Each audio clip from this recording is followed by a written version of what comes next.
We're behind the scenes at Union Station, the city giving us a tour of the progress made so far on the revitalization project that began here almost 10 years ago. And as you can see, there is still a lot going on behind me, construction sites at every turn. But the city tells us there's also a lot to celebrate as they get closer to finally completing what has felt like a never-ending project.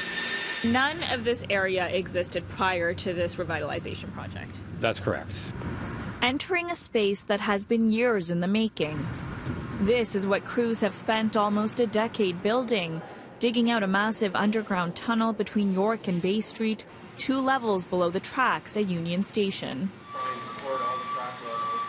A space that will soon be filled with retailers, a fresh market, and triple the space for commuters to get around. So all of this is new, all these pillars, everything is new. How complicated is it to do something like this? It's extremely complicated.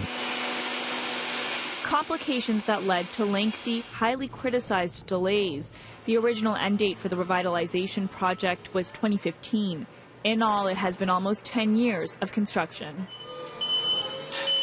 Do you think the city took on more than they could handle? I mean, this is, as you said, a huge project. Maybe they should have started smaller? And this project really had to be done all at once. To break it into small pieces would increase not just the length of time, but also the impacts and the intrusiveness of everything that was being done. But commuters would argue it was still pretty intrusive. It was intrusive, but by doing it, if they'd split it up into separate little projects, it would be much more intrusive, just the way they would have had to schedule it. We saw huge areas still looking far from complete during the tour. Construction material everywhere, unfinished ceilings and walls, crews still actively working.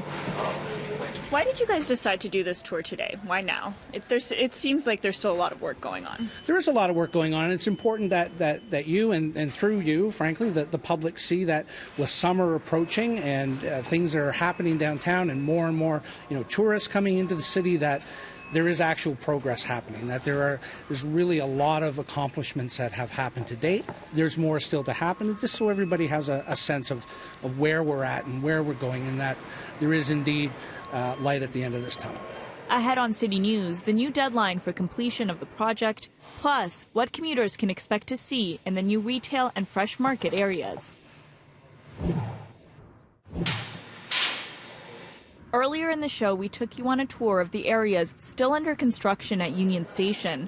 For almost 10 years, the city has been revitalizing the busiest transportation hub in the country. It feels like it's sort of never ending, but there is light at the end of the tunnel. Once complete, there will be more than 100 retailers at the station.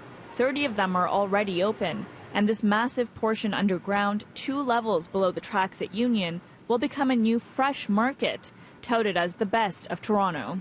What we're doing is talking to independent butchers, bakers, candlestick makers in the city, so that you really will have in that area the spirit of the city of Toronto, so the best of the city of Toronto. Imagine a full St. Lawrence market, if you will, underground, that you can be able to pick up your fresh, organic, grass-fed beef or your organic veggies and everything in between, right there in the convenience of Union Station. How much interest has there been in opening retail spaces at Union Station?